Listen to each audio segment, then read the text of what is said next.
Much has been said about the evocative cover of Time magazine this month, which featured the year 2020 with a big X over it and a caption which stated, "The worst year ever." One can certainly understand why many of us would like to forget this awful year, which brought about so much devastation for the world, even if I'm not quite sure I would characterize it as the worst year ever, knowing how many other horrible years have come in the past. I would normally not speak about the secular New Year in a drasha. However, as Jews, we are supposed to reflect upon the passage of time and upon the changes in our lives. The secular New Year does represent a certain check-in point, a marker of time that bears mention, especially this year as so much has happened to us. As we contemplate the best and worst of 2020 and our hopes for 2021, there is a strategy I would like to borrow from Yaakov Avinu that might be helpful as we navigate this transition in time. In our Parsha, Yaakov recounts the tragic death of his wife Rachel. Rashi explains that Yaakov had to mention this event here in the context of his request to Yosef to be buried in the land of Israel after he died. Yaakov had to ensure that Yosef understood that he was asking for this promise of burial, even though it was something he couldn't provide to Yosef's mother. Rabbi Yochanan Samet, in his Sefer Iyunim Parashat HaShavua, adds a different twist to this story. He explains that this was not just a random end-of-life reflection, and not just a means of convincing Yosef to bury him in Israel, but part of the resolution of a question that Yaakov had held in his mind for many, many years. Back in Parashat Vayishlach, after Rachel died in childbirth, Yaakov was strangely silent. When Sarah died, the Torah told us that Avram wept and he eulogized. He went through all the normal processes of mourning. Yet when Rachel, the love of Yaakov's life, who he worked for in Lavan's house for so many years, tragically died at the high point of his life, just as his life was coming back together in the land of Israel, we hear nothing. Not a word is uttered. Not a tear is shed. Silence. Some have suggested that the silence was due to the conflicting emotions that Yaakov must have felt at that moment. That moment was not purely a tragic one, but also one filled with the most intense joy, because it was the moment of the birth of his son Binyamin. Unable to reconcile those two emotions, Yaakov was simply silent. Rabbi Samet offers a more nuanced reading of Yaakov's silence in Vayishlach, which also helps to explain the structure of our Parsha here in Vayechi with its mention of Rachel's death all over again. Immediately before Yaakov experienced the death of Rachel, Hashem had appeared to him in Beit El. At that time, Hashem had changed his name to Yisrael and had promised him that he would be fruitful and multiply and be the progenitor of leadership and kingship in his land. Following that promise, Rachel died. Rabbi Samet feels that these two stories in Vayishlach are intertwined. In fact, in both stories, Yaakov erects a matzeva, a monument, in response to those events, in response to the dream, to the prophetic vision he has about him being fruitful and multiplying, he erects a matzeva. In response to Rachel's death, he puts a matzeva on the spot where she died.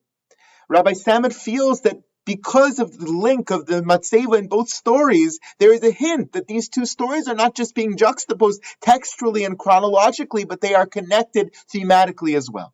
Yaakov's silence might have been the result of a deep theological question that arose in his mind because of the contrast of these two events. Hashem promised him that he would be fruitful, which he understood as a promise of more children from Rachel. And then she died, effectively eliminating that possibility. Yaakov struggled to understand what Hashem might have meant in his promise. Yaakov struggled to reconcile these two events. Yaakov harbored this question, and he bore that tension in the only way he knew how, in silence, unable to make sense of it all, waiting and waiting for the day when the answer just might come. That question became stronger over time. As Yosef then disappeared and any hope of progeny, even from Rachel's children, was quickly vanishing, Yaakov was a great man. He just waited in silence. He was a man of faith, and he waited patiently for the solution, for the answer. without even expressing doubt.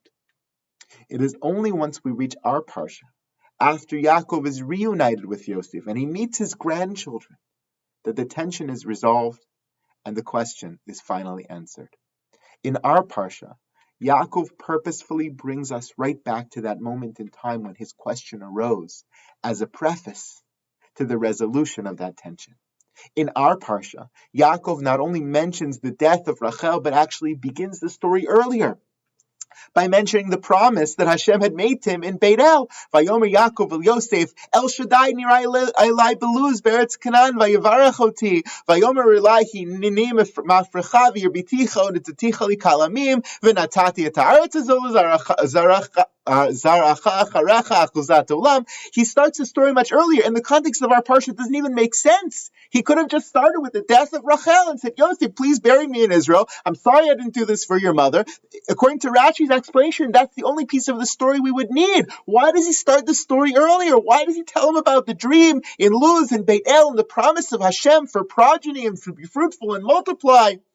Now, according to Rabbi Samet's explanation, it makes perfect sense. He begins the story there, as if to hint to us that he'd been struggling with the tension between the promise in Beit El and the death of Rachel, the tension between these two events, all his life.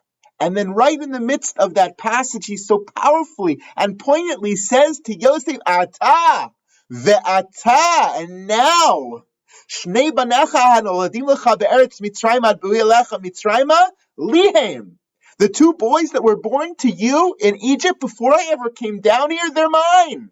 Ephraim and Menashe ki Reuven v'Shimon yu li. Ephraim and Menashe, to me, are like Reuven and Shimon. They're like my own children. They are like my own progeny. They are like the tribes themselves. Now, the Ata, and only now, his question that he bore in silence was answered.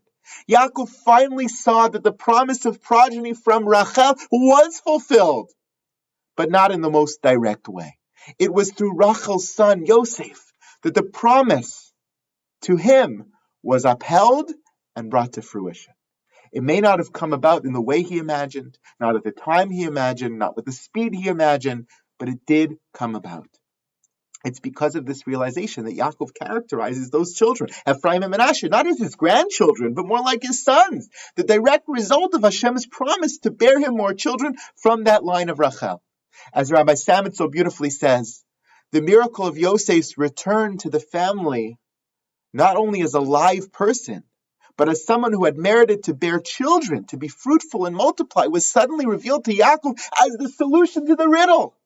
God's promise in Luz had referred not to the immediate future, as he thought at first, but rather to the distant future, and would finally be realized only in the miraculous rebirth of Yosef and his two sons. Only then did Yaakov give final expression to his emotions, both to his profound sorrow over the death of Rachel, who had died on the way at a young age, and to the contradiction this event engendered in his consciousness, a problem to which he had reacted with silence until now, when its solution was suddenly revealed to him in a wondrous new reality. Yaakov had a seemingly irreconcilable tension about major events of his life. Despite the frustration and pain that I'm sure that question caused him, he tucked it away, knowing with full faith that one day he would see the answer a bit more clearly. Yaakov understood that not everything about our world, about human action or divine providence, is clear to us. In fact, at times it might seem completely at odds with what we know and believe and understand. Yet he also understood that the lack of clarity is part of being human, and that one must wait with patience and faith for some of those answers, even if not all of them, to come. As we transition from 2020 to 2021, we also have many questions in our mind. We also see so much tension that is hard to reconcile. The year 2020 began with the tremendous confluence of good and bad. What I remember about the start of 2020 is the Siyum Hashas. 100,000 Jews gathered in New Jersey with hundreds of thousands more elsewhere around the world to celebrate the Torah and the triumph of Torah and the accessibility of Torah's study in our age to all kinds of people.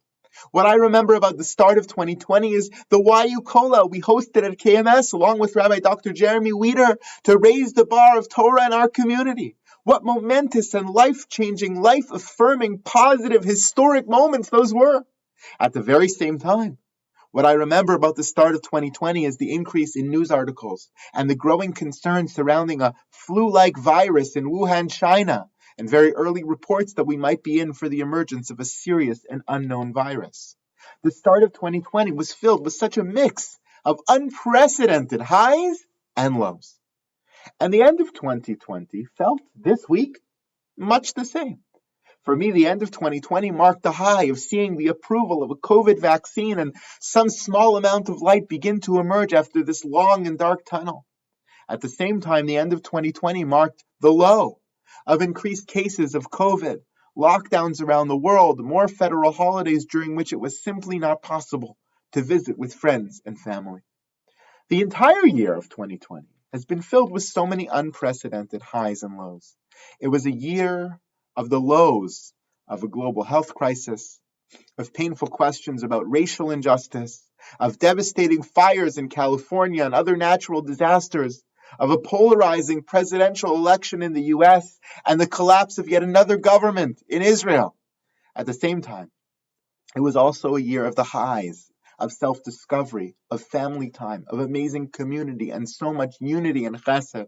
It was a year of heroism exhibited by everyone, absolutely everyone, in every stratum of society, from frontline workers who risked their lives to postal workers to grocery clerks to people who modeled amazing mask wearing and social distancing to scientists who work hard to develop a vaccine to parents who had to develop all kinds of new coping skills to people who stayed home when they weren't feeling well to protect others to teachers who learned to teach on Zoom to philanthropists who saved people from starvation and destitution to volunteers who gave of themselves for others and more and more and more.